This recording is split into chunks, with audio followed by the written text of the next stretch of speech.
మీరు తంబుర వాయిస్తుంటే, వీణ వాయిస్తుంటే చూడాలని ఉంది. నమో నారాయణ నా విన్నపమిదివో సమనుడగాను నీకు కోటి కోటి దండాలయ్యా కోనేటి రాయడా. ఏ ఏ దేశాల్లో మీరు ఇప్పటి వరకు నాట్య ప్రదర్శనలు ఇచ్చారు? డేస్ బ్యాక్ వచ్చాను, మారిషియస్ వెళ్ళడం జరిగింది. అక్కడ ముఖ్యంగా చెప్పాలంటే 2 performances చేశాను హార్డ్లీ 4 daysలో. ఇంకొక దేశంకి వెళ్ళినప్పుడు మన వాళ్ళని చూసి ఆ సంతోషమే వేరు. నటరాజ స్వామి దగ్గరకు వచ్చాం కదా, 2 steps ఏమైనా వేస్తారా?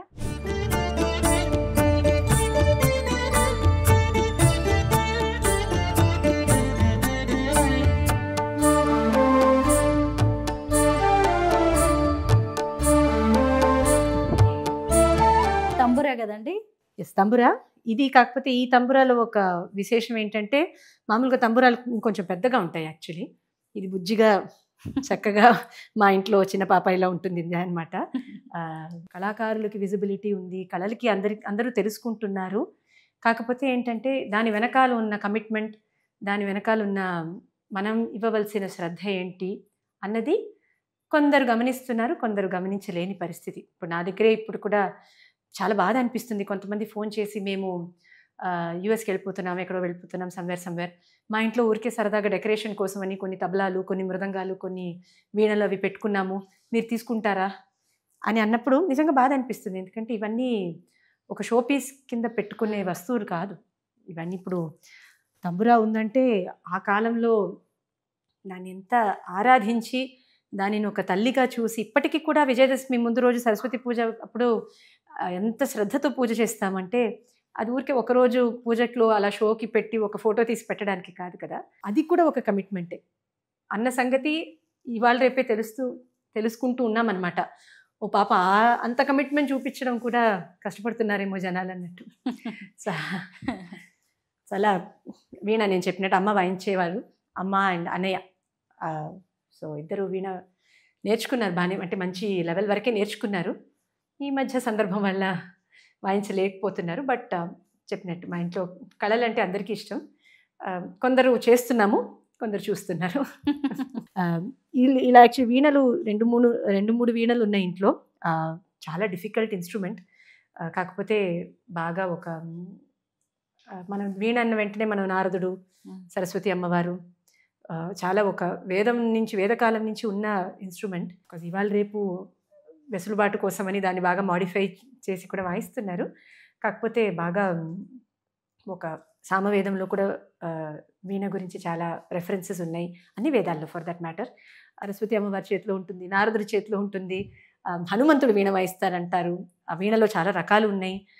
దేవతల చేతుల్లో ఉన్న వీణలకి ఒక్కొక్కరు వీణకి చేతిలో మహతి అని, కచ్చపి అని అలా పేర్లు కూడా ఉన్నాయి. ఇప్పుడు కలియుగంలో మనం చేయగలిగింది ఏంటంటే శ్రద్ధగా నేర్చుకుని వాయించి దాని పట్ల మన గౌరవంని చూపించుకోగలుగుతాం అంతే. మీరు తంబురా వాయిస్తుంటే, వీణ వాయిస్తుంటే చూడాలని ఉంది.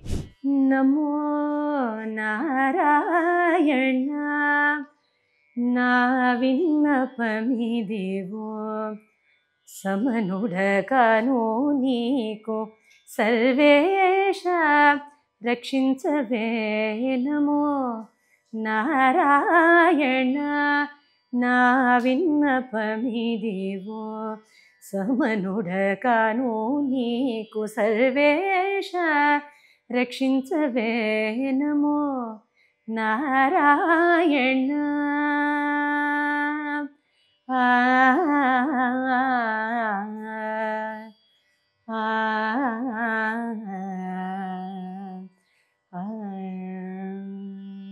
నాలంబా తవ నయవచనం చేలం త్యజతే చేటి భవామి. నాలంబా తవ నయవచనం చేలం త్యజతే చేటి భవామి. నాలంబా తవ నయవచనం.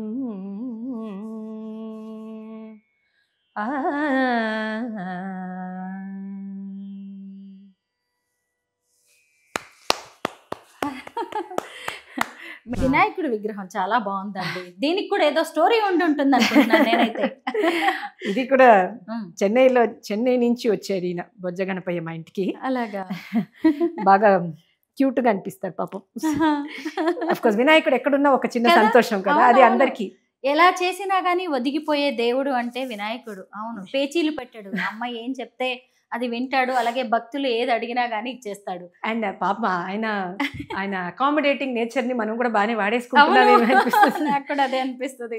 ఆయన అలంకరణ దగ్గర నుంచి ఆయనకి పెట్టే ప్రసాదాల వరకు అందరూ ఆ, మనకి ఇష్టమైంది మనం లిబర్టీస్ ఎక్కువ తీసుకునే దేవుడు. అవును. మిగతా వాళ్ళకి కొంచెం ఒళ్ళు దగ్గర పెట్టుకొని చేస్తాం మనం. గణపతి అని చెప్పిన వెంటనే మనం చాలా అవును. ఈజీగా తీసుకుని చాలా బంగారు తండ్రి నిజంగా. ఆ? మనం దేవుణ్ణి తండ్రిలాగా మనం కొలుస్తాం కదా, మనకి ఒక బిడ్డలాగా కొలిచే దేవుడు అంటే నిజంగా వినాయకుడు. డౌటే లేదు. డౌటే లేదు. ఇక్కడ కూడా కనిపిస్తున్నారు ఇంకొక వినాయకుడు. ఇక్కడ ఎటు చూసినా వినాయకులు కనిపిస్తున్నారు. ఈ రూమ్ లో యాక్చువల్లీ అందరూ వినాయకుల్ని మా అన్నయ్య పెట్టాడు. ఆ, చాలా ఉన్నాయి ఇక్కడ. చాలా మంది వినాయకులే ఉండేవారు.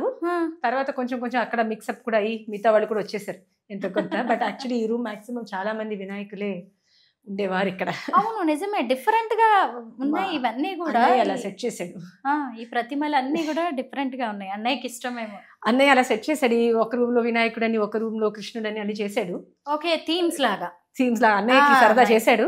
అలా కొద్ది రోజుల వరకు కరెక్ట్ గా ఉంచుకున్నాము. ఆ తర్వాత పిల్లలు వచ్చి ఇక్కడ కూడా చూడండి ఎంత మంది వినాయకులు ఉన్నారో. ఇదిగోండి చూడండి, డిఫరెంట్ షేప్స్ లో ఉన్నారు. అసలు ఏది చూసినా భక్తి భావమేనండి. ఎలా ఉన్నా ఆయనే. ఇంకా బాగుందండి అన్నయ్య టేస్ట్ అయితే. వాడికి ఇంకా బాగా టేస్ట్ భగవాన్. యాక్చువల్లీ. ఆహా, మా ఇంట్లో ఒక్కొక్కరికి ఒక్కొక్క దాంట్లో టేస్ట్ అన్నమాట. ఉమ్. అమ్మకి ఒకటి, అన్నయ్యకి ఒకటి. చాలా లక్కీగా కుదిరింది. స్మిత గారు, మిమ్మల్ని చూస్తుంటే ముఖ్యంగా మీ ఫ్యామిలీని అప్రిషియేట్ చేయాలండి. 100%. ఎందుకంటే మీ మాటల్లో మొత్తం కూడా కుటుంబం అంటే ఒక వ్యక్తి ఒక శక్తిగా ఎదగడానికి కుటుంబం అనేది ఎంత తోడ్పడుతుంది, ఎంత దోహదపడుతుంది అనేది మనం స్మిత గారిని చూసి తెలుసుకోవచ్చు. ఆవిడ ఇంతసేపటి నుంచి మాట్లాడుతున్నారు అంటే తనకి ఇవన్నీ నేర్పించింది చదువు, సంస్కారం, కళలు, వీటన్నిటి వెనక ఒక కుటుంబం ఉంది. 100%. మనకి భారతదేశంలో జీవితానికి ఫౌండేషనే కుటుంబం కదా, అందులో డౌటే లేదు. అండ్ కళాకారిణి అని కాదు, ఏ రంగంలో ఎవరు ఎదగాలని, ఇక్కడ ఆడమగ భేదం లేకుండా ఏ రంగంలో ఎవరు రావాలన్నా వెనకాల ఒక కుటుంబం అనేది ఉంటే అది శ్రీరామరక్ష. అందులో నాకు నిస్సందేహంగా చెప్తాను. అండ్ ఒక్కొక్క టైంలో ఒక్కొక్కరు 50-50 అనేది లైఫ్లో నన్ను అడిగితే ఎప్పుడూ ఉండదు. అది హస్బెండ్ వైఫ్ అయి ఉండొచ్చు, అమ్మ నాన్న తల్లి తండ్రి ఎవరైనా సరే 50-50 అనేది ఎప్పుడూ ఉండదు. కుటుంబంకి ఏది ఎప్పుడు అవసరమో అది అందించడమే కుటుంబ లక్షణం. సో ఎవరికి ఏది ఎప్పుడు అవసరమో అది చేసి పెట్టి ముందుకు వెళ్తుంటే లైఫ్ బాగుంటుంది. రండి కిందకి వెళ్దాం. అక్కడ ఉన్న ఫోటో ఎవరిదండి? నేను, మా అన్నయ్య అండ్ అమ్మమ్మ తాతయ్య. నేను చెప్పాను కదా మా అమ్మమ్మ చాలా బాగా ఉండేవారని. ఇది ఆ ఫోటో ఆఫ్టర్ స్ట్రోక్. పాపం స్ట్రోక్ వచ్చి రైట్ సైడ్ మొత్తం పడిపోయి స్పీచ్ అంతా పోయిన తర్వాత అమ్మమ్మ తాతయ్య, నేను, మా అన్నయ్య. చాలా పాత ఫోటో అది. అఫ్కోర్స్ పైన వెళ్తే పర్సనల్ స్పేస్ మావి రూమ్స్ అవి ఉంటాయి. కిందకి వెళ్దాం మనం. పిల్లల పెంపకంలో అమ్మా నాన్నే కాదు, అమ్మమ్మ తాతయ్య, నానమ్మ తాతయ్యల పాత్ర కూడా ఎంత ఉంటుంది అనేది కూడా మీ ఫ్యామిలీలో కనిపిస్తుంది. 100%. ఇంతకీ నా చిన్నతనంలోనే మా నాయనమ్మ గారు పోయారు. అయినా అక్కడ మళ్ళీ మా అమ్మ పాత్రే చెప్పాలి. మా నాయనమ్మ నాకు గుర్తులేరు, అయినా కూడా నాన్నమ్మ గురించి, తాతయ్య గారి గురించి అంత చెప్పి మాకు వాళ్ళ మంచి లక్షణాలు అవి చెప్పి పెంచారు. కాబట్టి మాకు ఇటు అమ్మమ్మ తాతయ్య ఇక్కడ హైదరాబాద్లోనే ఉన్నారు కాబట్టి తరచూ వాళ్ళతో బాగానే టైం స్పెండ్ చేశాము. వచ్చేసాం మొత్తానికి మీ డాన్స్ ఫ్లోర్కి. రండి. సో ఇక్కడే మేము ప్రాక్టీస్ చేస్తుంటాము, నేర్పిస్తుంటాము. నా పర్సనల్ ప్రాక్టీస్ కానివ్వండి, పిల్లలు నేర్చుకుంటారు. చిన్న కచేరీలు అవి పెడుతుంటాము. అంటే మా స్టూడెంట్స్కి కూడా సమ్టైమ్స్ వాళ్ళకు ఒక స్ఫూర్తి రావడానికి పిల్లల చేతనే చిన్న పర్ఫార్మెన్సెస్ ఇప్పిస్తుంటాము. లేకపోతే బయట నుంచి కళాకారులు వచ్చినప్పుడు వాళ్ళ చేతకి చిన్న ప్రోగ్రామ్స్ ఇప్పించి మా పిల్లలు అవి చూస్తే ఒక ఇన్స్పైర్డ్గా ఫీల్ అవుతారు కదా. సో అవన్నీ ఇక్కడే జరుగుతుంటాయి అన్నమాట. డైలీ క్లాసెస్ ఉంటాయా డాన్స్ క్లాసెస్? దాదాపు అంటే గురువారం, శుక్రవారం, శనివారం, ఆదివారం అయితే రెగ్యులర్గానే ఉంటాయి. మిగతా 3 రోజులు మాకు ఏమైనా పర్ఫార్మెన్సెస్ అవి ఉంటే దానికి కావాల్సిన ప్రాక్టీస్, లేకపోతే పిల్లలు ఈ మధ్య ఎగ్జామ్స్ అవి కడుతుంటారు కదా, సో దానికి కావాల్సిన ప్రాక్టీస్ అవన్నీ మిగతా 3 రోజుల్లో. సో 7 రోజులు ఏదో ఒకటి జరుగుతూనే ఉంటుంది. సింగింగ్ అండ్ డాన్సింగ్ రెండు నేర్పిస్తాము. కొందరు 2 నేర్చుకుంటారు, కొంతమంది ఒకటే నేర్చుకుంటారు. అది వాళ్ళ ఇష్టం అన్నమాట. 2 నేర్చుకునే వాళ్ళు 2 నేర్చుకుంటారు. అలా. స్మిత గారు, మీరు ఈ ఇల్లు కట్టి ఎన్ని ఇయర్స్ అయింది? ఆల్మోస్ట్ 30 సంవత్సరాలు. ఓకే, అంటే మీరు చాలా చిన్నగా ఉన్నప్పుడే నాన్నగారు ఇల్లు కట్టించారు. Correct. ఎందుకు అడిగానంటే అప్పట్లోనే ఇలా ఒక డాన్స్ ఫ్లోర్ ఉండేలాగా కట్టించారు. అప్పట్లో యాక్చువల్లీ చెప్పాలంటే నాన్నగారు ఒకసారి అమెరికా వెళ్ళినప్పుడు అక్కడ అందరి ఇళ్లలో కింద బేస్మెంట్ ఉంటుంది. కానీ బేస్మెంట్లో వాళ్ళు దాన్ని ఏమంటారు, టేబుల్ టెన్నిస్ కదా, బిలియర్డ్స్, ఏవో గేమ్స్ అవి పెట్టుకుంటారు. బార్ ఉంటుంది. అలా ఎంటర్టైన్మెంట్ ఏరియా, అలా పెద్ద స్క్రీన్. అప్పట్లో 90s, ఇప్పట్లో ఏం పెట్టుకుంటున్నారో నాకు ఐడియా లేదు. అప్పట్లో అవి చూసి ఇల్లు కడితే అలా పెద్ద స్పేస్ ఒకటి కట్టాలి అని అనుకున్నారు. కానీ మాకు ఇప్పుడు నేను చెప్పిన ఐటమ్స్ ఏవి మాకు పనికొచ్చే ఐటమ్స్ కాదు. సో అందుకని చెప్పేసి అప్పటికి నేను డాన్స్ అప్పుడే నేర్చుకోవడం మొదలెట్టాను. ప్లస్ దానికి తోడు అప్పట్లోనే నేను చాలా చిన్నప్పుడుగానే ఎక్కడన్నా ప్రోగ్రామ్స్ అవి వెళ్ళాలి అంటే ఇంట్లో ప్రాక్టీస్ చేసుకోవడానికి సోఫాలన్నీ ఒక సైడు తోసి ప్రాక్టీస్ చేసుకునే వాళ్ళమండి. ఇప్పటి కూడా చాలా ఇళ్ళల్లో అలాగే చేస్తున్నారు, అలాగే చేయాలి కూడా, ఏం చేస్తాం. లేకపోతే ఇంకెవరు అవుట్ స్టేషన్కి వెళ్ళినప్పుడు, చెన్నైకి అలా వెళ్ళినప్పుడు అక్కడ రిహర్సల్స్ ఏమన్నా చేయాలంటే మా బంధువులు ఇంట్లో రిక్వెస్ట్ చేసి కొంచెం వాళ్ళ ఇంట్లో ఫర్నిచర్ అన్ని కొంచెం అలా సైడ్కి చేసి ప్రాక్టీస్ చేసుకునే వాళ్ళం చాలా సంవత్సరాలు. సో నాన్న అనుకున్నారనమాట, ఇల్లు కడితే కనుక ఇలాంటి ఏ ఇబ్బందులు లేకుండా డాన్స్ కోసం అని ఒక హాల్ కట్టాలి అని ఇది ఏర్పాటు చేశారనమాట. అది కాస్త నాకు ఇన్ని సంవత్సరాలు నాకు ఒక ఇదినిచ్చింది, ఒక పర్పస్. ఎక్కడ చూసినా కానీ ఎంత కళాత్మకంగా కనిపిస్తుందో మీ ఇల్లు. ఇక్కడ చూసారా అసలు ఎంత చక్కగా ఉందో ఈ డెకరేషన్. అమ్మవార్లు కదా? అవును, పిల్లలు ఇటు నుంచే వస్తారు కాబట్టి, స్టూడెంట్స్ ఇటు నుంచి వస్తారు కాబట్టి వచ్చిన వెంటనే వాళ్ళకి ఒక చిన్న స్ఫూర్తిని కలిగించడానికి. ఏది చూసినా గానీ ఏదో ఇంటిని అద్భుతంగా, అందంగా, కాస్ట్లీగా చూపిద్దామని కాకుండా దాని ద్వారా ఒక విజ్ఞానాన్ని చెప్పాలి, ఒక మంచి విషయాన్ని చెప్పాలనేది నాకు మీ ఇంట్లో కనిపిస్తోంది. డెఫినెట్ గా. ఇక్కడ ఏంటి మీ గురించి వచ్చిన ఆర్టికల్స్ పేపర్స్ లో కొన్ని మీ పిల్లలు చూస్తూ ఉంటారేమో, స్టూడెంట్స్. అవును, యాక్చువల్లీ నాకు ఇక్కడ పెట్టుకోవడం ఇష్టం లేదు, నాకు చాలా ఎంబారసింగ్ గా ఉంటుంది ఏంటి ఇలా అని. బట్ పిల్లల కోసం అని వాళ్ళు కొంచెం, వాళ్ళకు ఒక స్ఫూర్తి కదా, ఓకే మనం బాగా కష్టపడితే మన గురించి కూడా వస్తుందని స్టూడెంట్స్ కోసం అని కొన్ని అలా పెట్టాము. ఇది మొన్న చేసిన ప్రోగ్రామ్, శ్రీకాకుళం చిన్నది. మిగతావన్నీ పేపర్స్ లో వచ్చినవి. అక్కడ నేను చిన్నప్పుడు బాగా చిన్న చిన్న ఈవెంట్స్, ప్రోగ్రామ్స్, కాంపిటీషన్స్ లో వచ్చిన ప్రైజెస్ అన్ని కొన్ని అక్కడ పెట్టుకున్నాం అన్నమాట. స్మిత గారు, నేను మీ గురించి ఒక విషయం విన్నాను.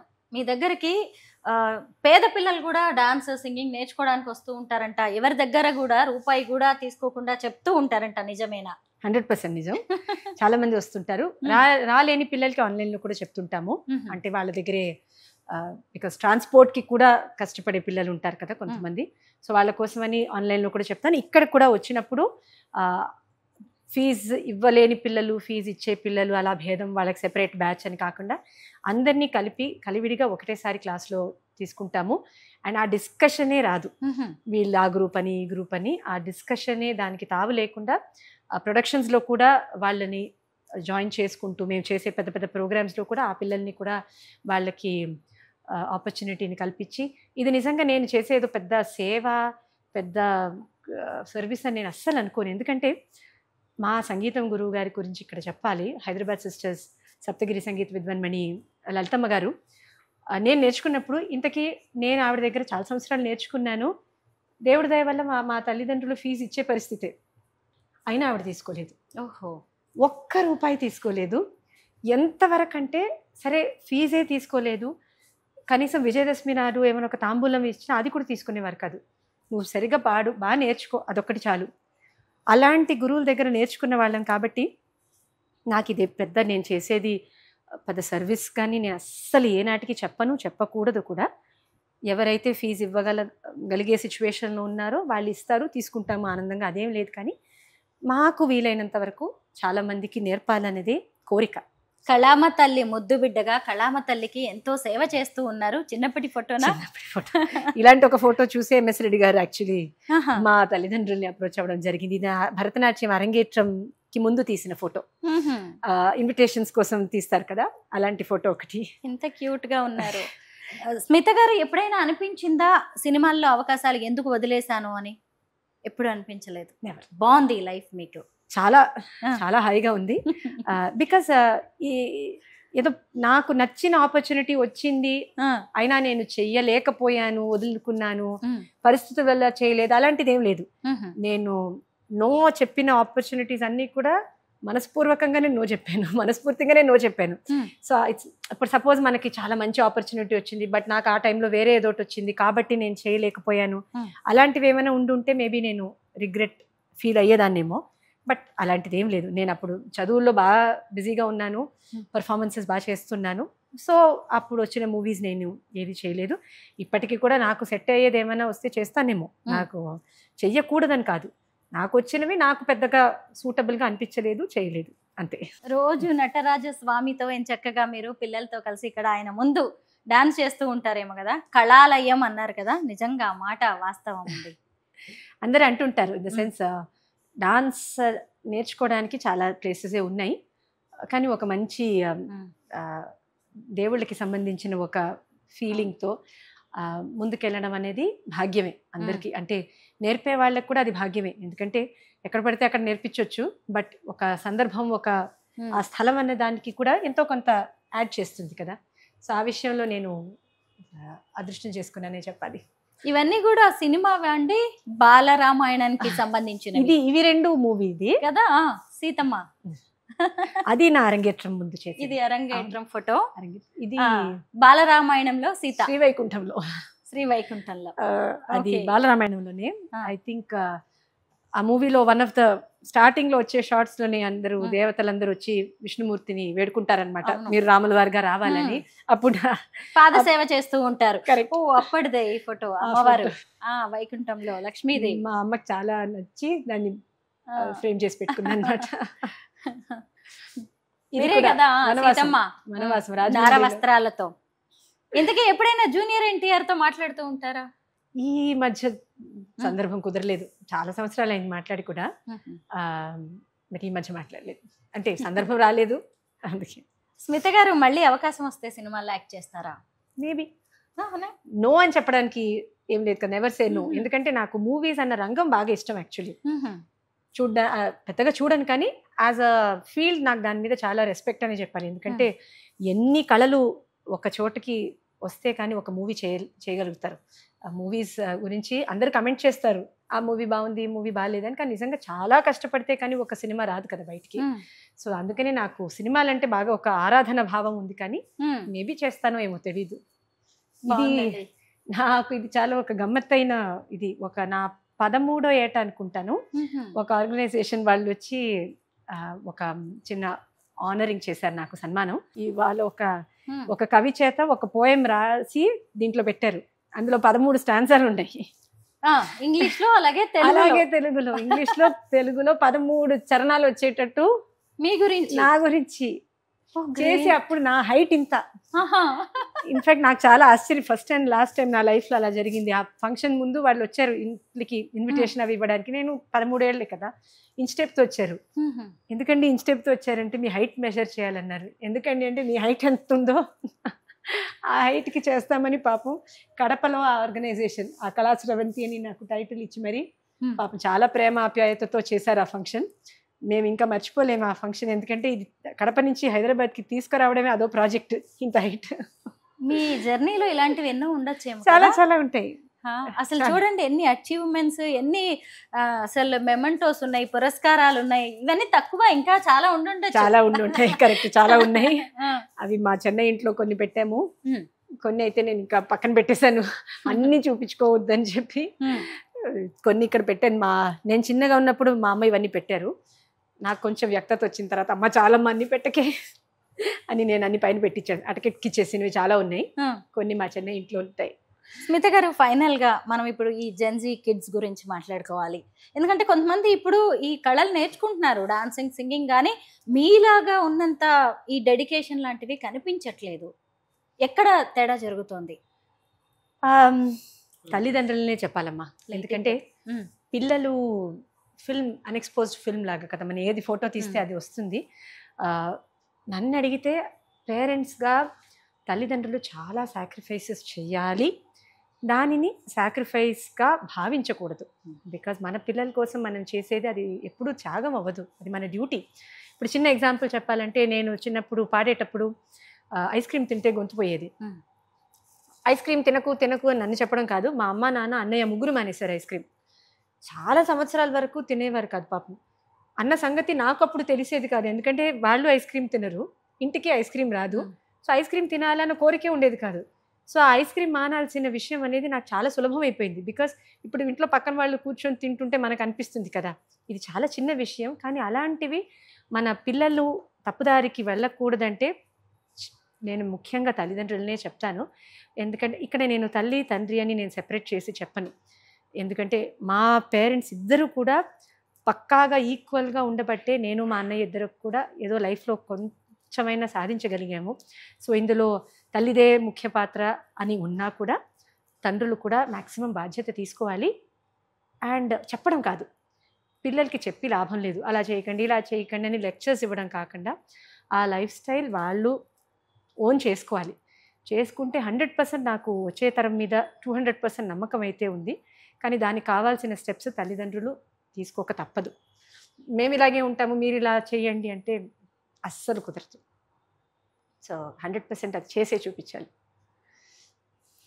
మీరు చాలా బిజీగా ఉన్నారు, అయినా సరే మేము హోమ్ టూర్ అడగగానే, మీ ఇంటర్వ్యూ అడగగానే మా కోసం ఇంత టైం ఇచ్చారు. Thank you so much Smita గారు.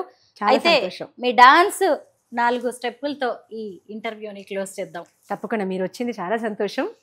అండ్ మీతో 4 మాటలు మాట్లాడడం కూడా చాలా బాగా అనిపించింది. చూద్దాం.